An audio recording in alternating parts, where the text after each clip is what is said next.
হেরার আলো বাংলাদেশ, বিশুদ্ধ ধর্ম প্রচারে অপ্রতিরোধ। মূলত আল্লাহ রাব্বুল আলামিন ঈমানদারদের আলোচনা শেষ করে কাফেরদের আলোচনা শুরু করেছেন। আর কাফেরদের সম্পর্কে আল্লাহ যে কথাটা বললেন সেটা হলো যে কাফের তাদেরকে নবীজি সাল্লাল্লাহু আলাইহি সাল্লামকে লক্ষ্য করে আল্লাহ বলছিলেন যে আপনি কাফেরদেরকে ভয় দেখান অথবা না দেখান, বরাবর যে তারা ঈমান আনবে না। তো বিষয়টা হলো কি, দেখেন নবীজি সাল্লাল্লাহু আলাইহি ওয়াসাল্লামের বক্তব্য ছিল এইটা যে নবীজি চাইতেন সবাই ঈমান আনুক। এটা নবীজির চাওয়া ছিল যে মানুষ ঈমান আনুক এবং বেশি বেশি করে মানুষ ঈমানের পথে আসুক, ইসলামের ছায়াতলে আসুক। যার কারণে অন্য আয়াতে নবীজি সম্পর্কে আল্লাহ এটাও বলেছেন, ফালাআল্লাকা বাখিউন নাফসাকা আলা আথারিহিম ইল্লাম ইউমিনু বিহাযাল হাদীসি আসাফা, যে তাদের ব্যাপারে আপনি এতটা বেশি আগ্রহী যে তারা ঈমান আনুক। নবীজি সাল্লাল্লাহু আলাইহি ওয়াসাল্লাম সম্পর্কে আল্লাহ বলছেন না, তাদের ঈমান না আনার কারণে নবীজির একটা অতিরিক্ত টেনশন, অতিরিক্ত পেরেশানি কাজ করতেছিল, আফসোস আক্ষেপ কাজ করতেছিল। তাই আল্লাহ বলেছেন আপনি মনে হয় বেশি আফসোস করতে করতে, আক্ষেপ করতে করতে নিজেকে বিপদের মধ্যে ফেলে দিচ্ছেন, এটা দরকার নাই। বিষয়টা হলো আপনার এত পেরেশান হওয়ার দরকার নাই, এই হলো বিষয়। তাহলে দেখেন এখানে নবীজি সাল্লাল্লাহু আলাইহি সাল্লামকে লক্ষ্য করে আল্লাহ বললেন যে আপনার ভয় দেখানো অথবা না দেখানোটা কাফেরদের ব্যাপারে বরাবর। তো নবীজির তো ভয় দেখাচ্ছিলেন নবুয়ত প্রাপ্তির পর থেকে, রাসূল হওয়ার পর থেকে, নবী হওয়ার পর থেকে, ওহী পাওয়ার পর থেকে, নবী হওয়ার পর থেকে নবীজি তো মানুষকে ইসলামের দিকে দাওয়াত দিচ্ছিলেন, মানুষকে ভয় দেখাচ্ছিলেন জাহান্নামের, আসো সবাই আমরা ইসলামের ছায়াতলে আসো, আল্লাহর পথে আসো, জান্নাতের পথে চলে যাব, দাওয়াত দিচ্ছিলেন নবীজি। নবীজির কাজ নবীজি করে যাচ্ছিলেন এবং নবীজির এটাই কাজ। আল্লাহ কোরআনে এটা বলেছেন, ফাইন তাওয়াল্লাইতুম ফাইন্নামা আলাইকাল বালাগ, ওরা ঈমান আনলো কি আনলো না, ওরা বিমুখ হয়ে গেল, ফিরে গেল, যাক আপনার দায়িত্ব দাওয়াত দেওয়া, আপনার দায়িত্ব মানুষের কাছে তাওহীদের বাণী পৌঁছানো, বাস আপনার দায়িত্ব আপনি পালন করেন। এই ছিল কথা। তো এখন আমাদের আরেকটু বিষয় বোঝার আছে এখানে, যে নবীজি তো তার দাওয়াত ও তাবলীগের কাজ নবীজি দায়িত্ব ছিল, এটা করেছেন নবীজি। এটা করতে গিয়ে নবীজি চাইছিলেন সবাই আসুক ইসলামের ছায়াতলে। তো আল্লাহ বললেন কাফের যারা, তাদেরকে আপনি বললেও আসবে না। আসলে এরা কারা? আমরা তো, আপনারা তো বর্তমান পৃথিবীতে আমাদের মিডিয়া এসে আমাদেরকে একদম চোখ কান খুলে দিয়েছে আমাদেরকে। ইন্টারনেট, পত্রপত্রিকা তো আছেই, এগুলোর মাধ্যমে সারা পৃথিবীতে মুহূর্তের মধ্যে যে কোনো খবর ছড়িয়ে যায়। তো আমরা তো দেখি অনেক কাফের মুসলমান হচ্ছে, অনেক কাফের মুসলমান হচ্ছে, এটা আপনারা দেখতেছেন, আমরা দেখতেছি, পত্রপত্রিকাও আসতেছে। মানুষ বিভিন্ন দেশে, আমেরিকা বা লন্ডন বা আপনার এই অস্ট্রেলিয়া বা কানাডা, ওই সমস্ত দেশের মানুষ আরো বেশি মুসলমান হচ্ছে। মুসলমান হচ্ছে তো কাফেররা। তো আল্লাহ যে বললেন যে আপনি তাদেরকে ভয় দেখান আর না দেখান, তারা ঈমান আনবে না। তাহলে তারা কারা? তারা নবীজি সাল্লাল্লাহু আলাইহি সাল্লামের যুগে আবু জাহেল, আবু লাহাব, উতবা, শাইবা, তারা যারা একেবারে নিজেদের মনে বদ্ধমূল করে নিয়েছিল ঈমান আমরা আনতেছি না, ঈমান আমরা আনতেছি না, আর যাই হোক ঈমান আমরা আনতেছি না, মানে তাদের হঠকারিতা এবং তাদের নির্বুদ্ধিতা এবং ইসলামের বিদ্বেষ, বিশ্বনবী সাল্লাল্লাহু আলাইহি সাল্লামের বিদ্বেষ এবং ইন টোটাল ইসলামীকরণের বিরুদ্ধে তাদের মনের অবস্থাটা এত জটিল পর্যায়ে চলে গিয়েছিল যে আল্লাহ মনের অবস্থা অনুযায়ী ফয়সালা করেছেন। কারণ তাদের কথা হলো কিভাবে নবীজিকে দমন করা যায়, কিভাবে ইসলামকে পৃথিবীর জমিন থেকে নিশ্চিহ্ন করে দেওয়া যায়, কিভাবে মানুষ মুসলমান না হয়, এই সমস্ত নানা মানে কলা কৌশল অবলম্বন করা, মানে ইসলামের বিরোধিতা করা, এগুলো তাদের কাজ ছিল। যার কারণে তারাই তো যুদ্ধ করলো নবীজি সাল্লাল্লাহু আলাইহি সাল্লামের সঙ্গে, সর্বপ্রথম বদরের যুদ্ধ, উহুদের যুদ্ধ তারা নবীজি সাল্লাল্লাহু আলাইহি সাল্লামের সঙ্গে করলো। তাদের মূল বক্তব্যটা ছিল কোনোভাবে আমরা ইসলাম ধর্ম গ্রহণ করতেছি না এবং যেভাবে পারি ইসলামের ক্ষতি করব, যেভাবে পারি নবীজি সাল্লাল্লাহু আলাইহি সাল্লামের ক্ষতি করব, যেভাবে পারবো মুসলমানদের ক্ষতি করব। বাস তাদের মন ছিল এটা বদ্ধমূল, হঠকারিতা তাদের মধ্যে বদ্ধমূল ছিল, যার কারণে আল্লাহ রাব্বুল আলামিনও বলে দিলেন আসলে তারা ঈমান আনবে না। তাদের যে অবস্থা মনের আল্লাহ তো সব জানেন। ইন্নাল্লাহা আলিমুম বিযাতিস সুদূর, আপনার মনের খবর আল্লাহ জানেন, আমার মনের খবর আল্লাহ জানেন। অতএব স্বাভাবিকভাবেই দেখেন আল্লাহও তাদের মনের অবস্থা অনুযায়ী আমাদেরকে খবরটা জানাই দিলেন, আরে ওরা তো ঈমান আনবে না। এবং লক্ষ্য করেন আল্লাহ যেভাবে খবরটা বলেছেন ওদের ব্যাপারে, আবু জাহেল, আবু লাহাব, উতবা, সাইবা, এরকম একেবারে কাট্টা কাফের যারা, তাদের ব্যাপারে আল্লাহ যেই খবরটা দিলেন বাস্তবেও তাই ঘটেছে। দেখেন তারা কিন্তু কেউ ঈমান আনে নাই। এই আয়াতের মধ্যে উদ্দেশ্য হবে কিন্তু তারা, ওই আবু জাহেল, আবু লাহাব, উতবা, সাইবা, তারা উদ্দেশ্য। তারা কিন্তু ঠিকই ঈমান আনে নাই, বেঈমান অবস্থায় দুনিয়া থেকে চলে গেছে। সংক্ষেপে আয়াতের তাফসীর শেষ করলাম, লম্বা কথা আজকে বলার নিয়ত নাই। পরে যাই, খতামাল্লাহু আলা কুলুবিহিম ওয়া আলা সামঈহিম ওয়া আলা আবসারিহিম গিশাওয়া ওয়া লাহুম আযাবুন আযীম। লক্ষ্য করেন আল্লাহ বলছেন, আমি তরজমাটা বলছি আগে, যে আল্লাহ তাদের অন্তরে মোহর মেরে দিয়েছেন। ওয়া আলা সামঈহিম ওয়া আলা আবসারিহিম গিশাওয়া, এবং তাদের কর্ণকোহরে শ্রবণ শক্তিকে বধির বানিয়ে দিয়েছেন, পর্দা টেনে দিয়েছেন, সেখানেও মোহর মেরে দিয়েছেন। আর দৃষ্টি শক্তির সামনে আল্লাহ তাআলা পর্দা টেনে দিয়েছেন। ওয়া আলা আবসারিহিম গিশাওয়া, আল্লাহ তাআলা চোখের সামনে পর্দা টেনে দিয়েছেন। ওয়া লাহুম আযাবুন আযীম, এবং তাদের জন্য রয়েছে জটিল এবং গুরুতর শাস্তি। এ হলো আয়াতের তরজমা। একটু লক্ষ্য করেন তো আল্লাহ বলছেন কি? আল্লাহ বলছেন এই কাফেরদের অন্তরে আল্লাহ মোহর মেরে দিয়েছেন এবং তাদের কানে, কর্ণকুহরে, শ্রবণ শক্তিতে আল্লাহ মোহর মেরে দিয়েছেন। বিষয়টা কি? বিষয়টা হলো অন্তর তো আপনারও আছে, অন্তর তো আমারও আছে, ইমানদারদেরও তো অন্তর আছে, কাফেরদেরও তো অন্তর আছে। কিন্তু আপনার অন্তর কি বলে? আপনার অন্তর বলে আল্লাহ সম্পর্কে আপনার ভালো নলেজ, ধারণা আছে, ভালো বিশ্বাস আছে মনে, ইসলাম সম্পর্কে ভালো বিশ্বাস আছে, নবীজি সম্পর্কে, কোরআন সম্পর্কে, পরকাল সম্পর্কে আপনার অন্তর তো ভালো কিছু বলে। কিন্তু একজন কাফের যার অন্তরে হঠকারিতা, ওই যে আগের আয়াতে যে কাফেরদের কথা আল্লাহ বলেছেন, আবু জাহেল, আবু লাহাব, উতবা, সাইবা, তারা কি বলে? তারা তো বলে এই কথা, কিসের আবার আল্লাহ? আমাদের লাত উজ্জা আছে, নাউজুবিল্লাহ। তারা তো এই কথা বলতো, কেন আবার এই তোমার খোদা, কোত্থেকে আসতো তোমার খোদা? আমাদের লাত উজ্জা আছে, নাউজুবিল্লাহ, এভাবে তো তারা বলতো। তো বিষয়টা কি? অন্তর তাদেরও আছে, আমাদেরও আছে, কিন্তু আমাদের অন্তর ভালো কিছু বলে, তাদের অন্তর মন্দটা বলে, শিরক বলে, শিরক। তাদের লাত উজ্জা, মূর্তি, এগুলো তাদের আছে, তাদের অন্তর সেটা বলে। তার মানে দেখেন অন্তর সবারই আছে, কারো অন্তর ভালোটা বোঝে, ভালোটার দিকে ধাবিত হয়, কারো অন্তর মন্দটার দিকে ধাবিত হয়।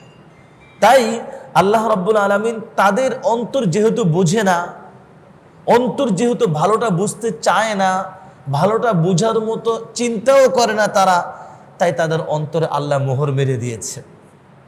মোহর মেরে দেওয়া মানে আমরা স্বাভাবিকভাবে যদি বুঝি, একটা চিঠিটাকে সুন্দর মতো আঠা দিয়ে যখন একেবারে প্রস্তুত করে নেওয়া হয় এবং এটার উপরে একটা সিল মেরে দেওয়া হয়, এই সিল মেরে দেওয়া মানে হলো এই চিঠিটা একমাত্র যে প্রাপক সে এইটাকে খুলবে, দেখবে, তাছাড়া অন্য কেউ খুলতে পারবে না, দেখতে পারবে না। এই চিঠিকে মোহর মেরে দেওয়া, সিল মোহর মেরে দেওয়া আমরা বলি। তো আল্লাহ তাআলা তাদের অন্তরে মোহর মেরে দিয়েছেন মানে, মোহর মেরে দিয়েছেন মানে হলো তাদের আসলে ভালোটা বোঝার ক্ষমতাটা নষ্ট হয়ে গেছে। হঠকারিতা আছে মনে, হঠকারিতা আছে বলেই তো বললাম ইসলামের বিদ্বেষ, নবীজির বিদ্বেষ, কোরআনের বিদ্বেষ, মুসলমানদের বিদ্বেষ তাদের মনে ছিল, বদ্ধমূল ছিল, যার কারণে তাদের অন্তরটা নষ্ট হয়ে গেছে। নষ্ট হয়ে যাওয়ার কারণে ভালোটা গ্রহণ করার যোগ্যতাটাই বাদ হয়ে গেছে, রহিত হয়ে গেছে। আর ওইটাই আল্লাহ বলেছেন আল্লাহ মোহর মেরে দিয়েছে।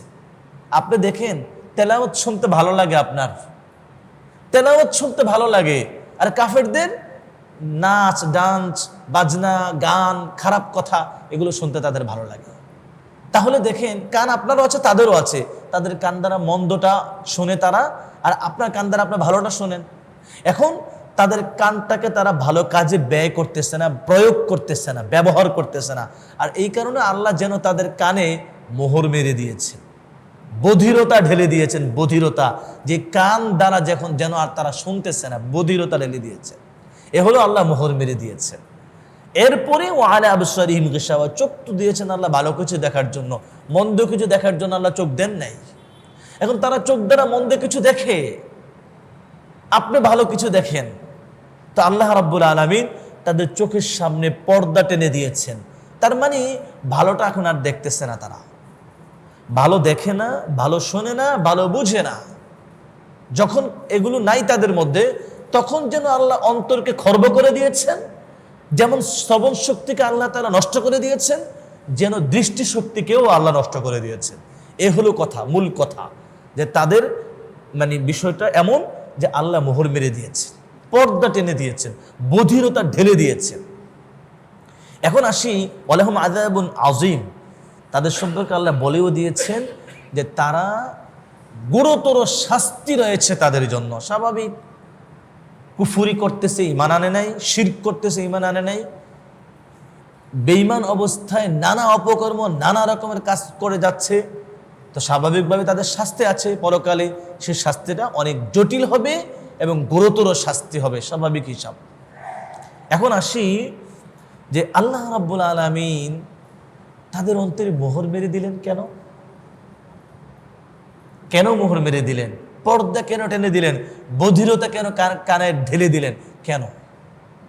মানে একটা প্রশ্ন কিন্তু থাকে যে এটা যদি না হইতো তাহলে তো বলতেও পারতাম আমরা, হয়তো বা তারা ঈমান আনতো, হতো না? এটা কথাটা আপনার মনে, আমার মনে প্রশ্ন কিন্তু আসবে যে আসলে বিষয়টা ওই যে আগের আয়াতে বললাম, তাদের মনে ছিল হঠকারিতা, তাদের মনে ছিল ইসলাম বিদ্বেষ, তাদের মনে ছিল মুসলমানদের উপর জুলুম অবিচার করা, বদ্ধমূল ছিল এটা তাদের মনে। আল্লাহ কোরআনে বলেছেন বাল তাবাল্লাহু আলাইহা বিকুফরিহিম, অন্য আয়াতে বলেছেন কিন্তু আল্লাহ আমি যে আসলে তাদেরকে মোহর মেরে দিয়েছি, এটা আসলে তাদের কুফরির কারণে। এই যে দেখেন, তাদের কুফরির কারণে, তাদের কুফরিতে তারা বদ্ধমূল। যালিকা বিআন্নাহুম আমানু সুম্মা কাফারু ফাতুবিআ আলা কুলুবিহিম, আল্লাহ তাদের অন্তরে মোহর মেরে দিয়েছেন, এটা এজন্য যে তারা কুফরি করে, তাই মোহর মেরে দিয়েছেন। এটার জন্য আমরা আল্লাহকে দোষারোপ করতে পারবো না যে আল্লাহ এই কামটা কেন করলেন, না করলে তো হয়তো বা তারা ঈমান আনতো না। তারা ঈমান আনবে না, হঠকারিতা আছে বলেই আল্লাহ রাব্বুল আলামিনের এই ফয়সালা হয়েছে। এখন আমরা সামনে আগাই। ওয়ামিনান নাসি মান ইয়াকুলু আমান্না বিল্লাহি ওয়া বিল ইয়াউমিল আখির ওয়া মা হুম বিমুমিনিন, আল্লাহ এখানে বলছেন যে কিছু লোক এমন আছে যারা বলে আমরা আল্লাহ এবং পরকালের প্রতি ঈমান এনেছি, আর আল্লাহ বলছেন ওয়া মা হুম বিমুমিনিন, না না তারা ঈমানদার না। একটু লক্ষ্য করেন কথাটা, এখানে আল্লাহ রাব্বুল আলামিন মুনাফিকদের আলোচনা শুরু করেছেন। আগের দুই আয়াতে ছিল ডাইরেক্ট কাফের, সরাসরি যারা কাফের। আগের দুই আয়াতে সরাসরি যারা কাফের তাদের আলোচনা করেছেন আল্লাহ।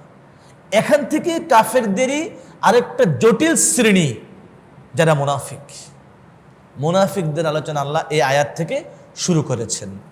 আল্লাহ বলেছেন মুনাফিকরা বলে, দেখেন মুনাফিকরা কিন্তু উদ্দেশ্য এখানে, আল্লাহ বলছেন মুনাফিকরা বলে আমরা আল্লাহ এবং পরকালের প্রতি ঈমান এনেছি, আর অথচ তারা ঈমানদার না। বিষয়টা হলো মুনাফিকরা কিন্তু দাবি করতো এটা, মুনাফিকদের তো দ্বিমুখী আচরণ, মানে মুমিনদের কাছে, ঈমানদারদের কাছে, নবীজির কাছে এসে বলতো আমরা ঈমানদার, আমরা ঈমান এনেছি, আল্লাহর প্রতি পরকালের প্রতি আমাদের ঈমান আছে তো। আবার কাফেরদের সাথে গিয়ে বলতো আরে না ইন্না মাআকুম, আমরা তো তোমাদের সাথে আছি, আমরা কাফের। এইভাবে তারা দ্বিমুখী আচরণ তাদের ছিল। তারা তো এখানে দাবি করতেছে আমরা ঈমানদার, ঈমান এনেছি আল্লাহর প্রতি, ঈমান এনেছি পরকালের প্রতি, আর আল্লাহ বলছেন ওমা হুম বিমুমিনিন, না না তারা ঈমান আনে নাই। আল্লাহ যেভাবে বলেছেন কথাটা সেটা হলো মানে তারা ঈমানদার না। তো এই জায়গায় একটু যদি লক্ষ্য করেন, তারা দাবি করতেছে আমরা আল্লাহ এবং পরকালের প্রতি ঈমান এনেছি, আর আল্লাহ বলছেন তারা ঈমানদার না। তার মানে হলো তারা যেই বিষয়ে দাবি করেছে যে আমরা আল্লাহর প্রতি ঈমান এনেছি, পরকালের প্রতি ঈমান এনেছি, তারা যে দাবিটা করেছে আসলে সেইটার প্রতি তো তাদের ঈমান নাইই, অন্য কোনো বিষয়েও তাদের কি নেই, ঈমান নেই। তারা যা দাবি করতেছে সম্পূর্ণরূপে মিথ্যা দাবি করতেছে, তাদের আসলে ঈমান নেই।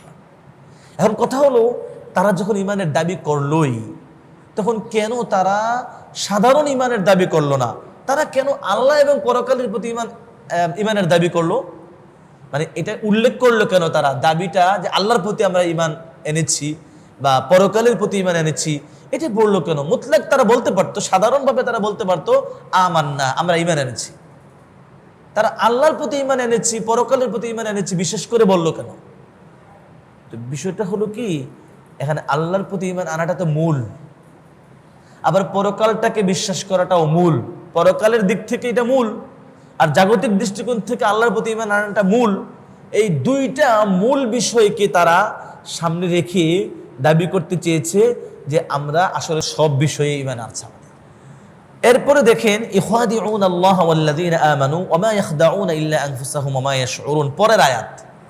ওরা আল্লাহকে ধোঁকা দেয়, ইখাদিউন আল্লাহ, ওরা আল্লাহকে ধোঁকা দেয়, ওয়াল্লাযীনা আমানু, এবং ঈমানদারদেরকে ধোঁকা দেয়। ওয়া মা ইয়াখদাউনা ইল্লা আনফুসাহুম, আল্লাহ বলছেন আসলে তো ওরা আল্লাহকেও ধোঁকা দেয় না, ঈমানদারদেরকেও ধোঁকা দেয় না, ধোঁকা তাদের নিজেদেরকেই দেয়। ওয়া মা ইয়াখদাউনা ইল্লা আনফুসাহুম, ওরা ধোঁকা নিজেদেরকেই দেয়। ওয়া মা ইয়াশউরুন, এত বোকা যে ওরা নিজেদেরকে যদি নিজেরা ধোঁকা দেয় এটা বোঝেও না, জানেও না। একটু লক্ষ্য করেন, আল্লাহ বললেন কি, যে ওরা মুনাফিকরা, কিন্তু মুনাফিকরা আল্লাহ এবং ঈমানদারদেরকে ধোঁকা দেয়, ওরা এটা মনে করে। কিন্তু আসলে আমরা তো জানি যে আল্লাহকে কি ধোঁকা দেওয়া যাবে?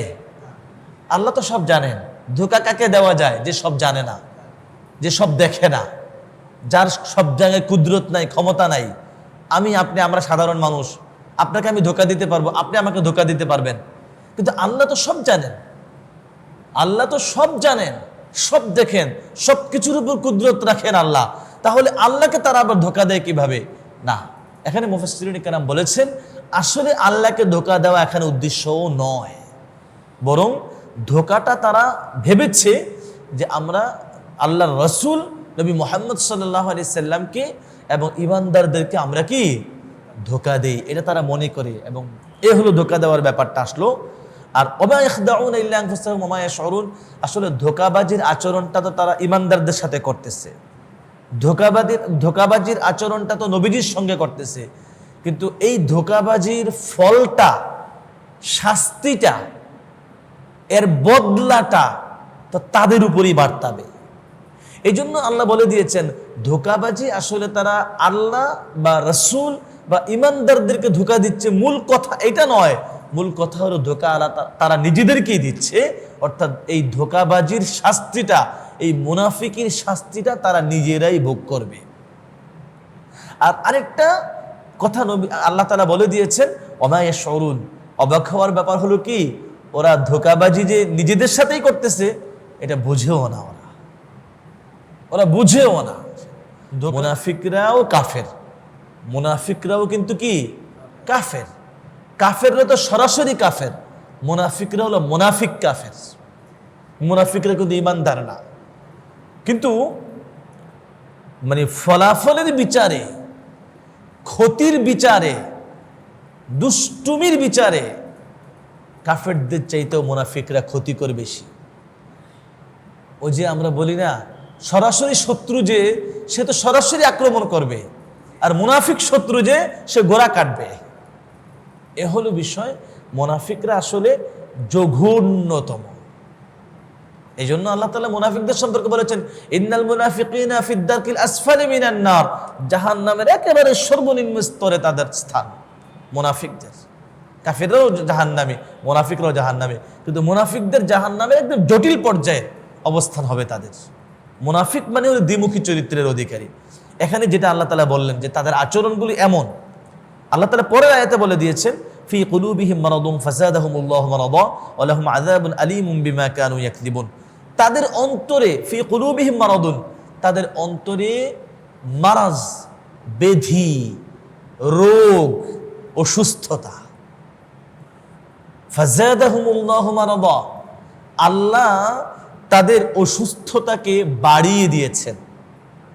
ওয়ালাহুম আযাবুন আলীমুম বিমা কানু ইয়াকযিবুন, তারা যে মিথ্যাচার করছে এই মিথ্যাচারের কারণে তাদের জন্য রয়েছে যন্ত্রণাদায়ক শাস্তি।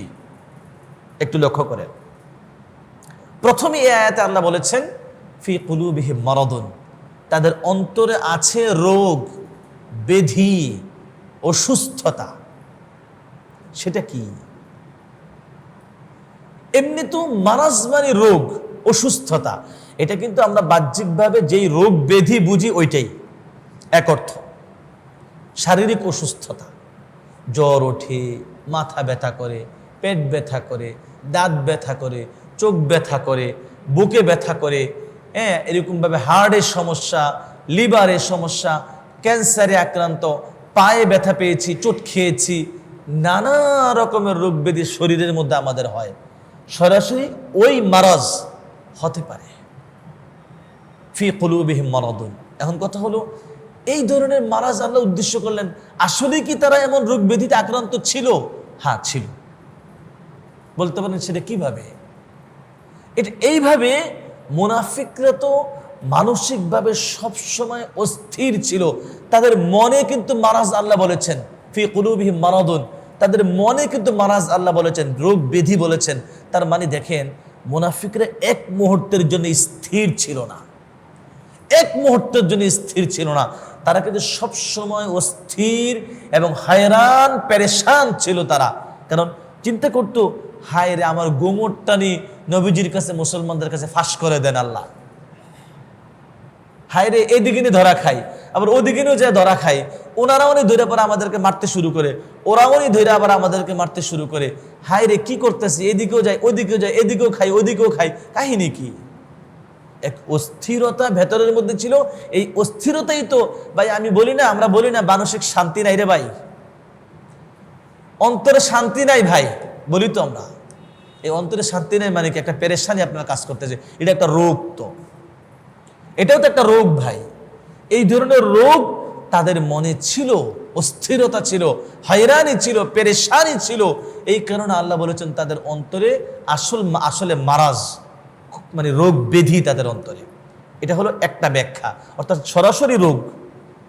আবার এটাও হতে পারে যে আসলে তো তাদের মনে ইসলাম বিদ্বেষ, নবীজির বিদ্বেষ, হ্যাঁ কোরআনের বিদ্বেষ, মুসলমানদের বিদ্বেষ, এগুলো সব হটকারিতামূলক সব কিছু তাদের অন্তরে বদ্ধমূল ছিল। ধর্মীয় দৃষ্টিকোণ থেকে এটাও এক রকমের ব্যাধি। কথা কি বুঝতেছেন? রোহানি ব্যাধি, রোহানি ব্যাধি। অন্তর আপনাকে কিভাবে সবসময় ক্ষতি করতে পারে চিন্তা করে, অন্তর চিন্তা করে কিভাবে নবীজিকে ক্ষতি করতে পারে এই চিন্তা করে, অন্তর কিভাবে মানে সবসময় চিন্তা করে কিভাবে কোরআন থেকে মানুষকে দূরে রাখা যায়। এক অদ্ভুত, এক আজব রকমের অস্থিরতা তাদের মনে কাজ করত, মানে ইসলাম বিদ্বেষমূলক অস্থিরতা। তো এইটা হলো ইসলাম বিদ্বেষের ব্যাধি। এটাও এক রকমের ব্যাধি, রোহানি ব্যাধি। সরাসরি রোগ না, বরং এক রকমের রোহানি ব্যাধি, আত্মিক ব্যাধি, এটা তাদের ছিল। এই হিসেবে আল্লাহ বলেছেন ফি কুলুবিহিম মারাদুন ফাযাদাহুমুল্লাহু মারাদা। আল্লাহ বলেছেন তাদের মারাজ, তাদের ব্যাধিকে আরো বাড়িয়ে দিয়েছেন, তাদের ব্যাধিকে আল্লাহ আরো বাড়িয়ে দিয়েছেন। এটা কিভাবে বাড়াইলেন আল্লাহ? কিভাবে বাড়াইলেন? আসলে আল্লাহ সরাসরি তাদের রোগ ব্যাধিকে বাড়ান নাই, বাড়িয়েছেন নবীজির শান। লক্ষ্য করেন, বাড়িয়েছেন নবীজির শান, বাড়িয়েছেন ইসলামের শান, বাড়িয়েছেন মুসলমানদের শান, বাড়িয়েছেন। বারবার আল্লাহ ওহী নাজিল করছেন, নানা দিক থেকে দলে দলে মানুষ মুসলমান হয়ে ইসলামের ছায়াতলে আসতেছেন, ইসলামের দিক দিগন্তে বিজয়ের পতাকা উড্ডীন হচ্ছে। মুসলমানদের ইসলামী এলাকা, অঞ্চলকে অঞ্চল বিজিত হয়ে, মানে দিন দিন মুসলমানদের শান শৌকত বাড়তেছে। এগুলো মুসলমানদের বিজয় হচ্ছে, অপরদিকে মুনাফিকদের মনে অস্থিরতা বাড়তেছে। কথাটা লক্ষ্য করলেন? মানে আল্লাহ বাড়াচ্ছেন শান নবীজির, মুসলমানদের ওহী নাজিল করতেছেন, মুসলমানদের এলাকা বাড়াচ্ছেন, মুসলমানদের বিজয় দিচ্ছেন, আর যন্ত্রণায় মরতেছে মুনাফিকরা। এদিকে মুসলমানদের শান বাড়তেছে আর ওরা যন্ত্রণায় ভুগতেছে, তাদের যন্ত্রণা আরো বাড়তেছে। এই হলো বাড়া। কথা লম্বা করছি না। ওয়ালাহুম আযাবুন আলীমুম বিমা কানু ইয়াকযিবুন। তাদের মিথ্যাচারের জন্য তাদের জন্য রয়েছে যন্ত্রণাদায়ক শাস্তি। তো মুনাফিকদের মিথ্যাচার তো আপনিও জানেন, আমিও জানি। নবীজির জমানার মুনাফিকরা এখনকার আমাদের জমানায়ও মুনাফিক আছে। ওই জমানার মুনাফিকরা বিশেষভাবে দেখেন, তারা তো কোনোভাবেই তাদের ঈমান ছিল না।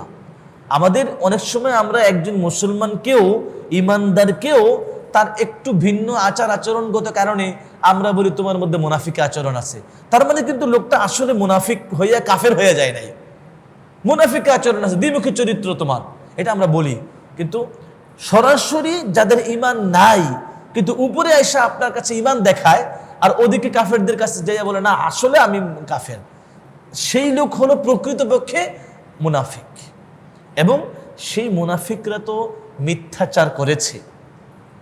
ওই যে মুমিনদের কাছে, ঈমানদারদের কাছে, নবীজির কাছে এসে বলতো আমরা ঈমানদার, আর ওদিকে কাফেরদের কাছে গিয়ে বলতো আমরা তোমাদের সাথে আছি, কুফরির মধ্যে আছি, ইন্না মাআকুম, তোমাদের সাথেই আছি, কুফরির মধ্যেই আছি। তাহলে এখানে মিথ্যাচার হচ্ছে না? নবীজির সঙ্গে, ঈমানদারদের সঙ্গে মিথ্যা বলতেছে না ওরা? এই মিথ্যাচারের কারণে ওয়ালাহুম আযাবুন আলীম, তাদের জন্য যন্ত্রণাদায়ক শাস্তি। মিথ্যাচারের আরেকটাও হতে পারে, ওই যে পেছনে বলে আসতো ওরা আমান্না বিল্লাহি ওয়া বিল ইয়াউমিল আখিরি, আমরা আল্লাহর প্রতি ঈমান এনেছি, পরকালের প্রতি ঈমান এনেছি। আর আল্লাহ বললেন কি ওমা হুম বিমুমিনিন, না না তারা ঈমানদার না। তার মানে ঈমান আনার যে দাবিটা ওরা করেছে সেখানেও মিথ্যাচার করেছে, সেখানেও মিথ্যাচার করেছে। অতএব যখন তারা মিথ্যাচার করলো তো মিথ্যার শাস্তি তো তাদেরকে ভোগ করতেই হবে, স্বাভাবিক বিষয়। তাই আল্লাহ বলেছেন ওয়ালাহুম আযাবুন আলীম, মিথ্যাচারের কারণে তাদেরকে শাস্তি ভোগ করতে হবে।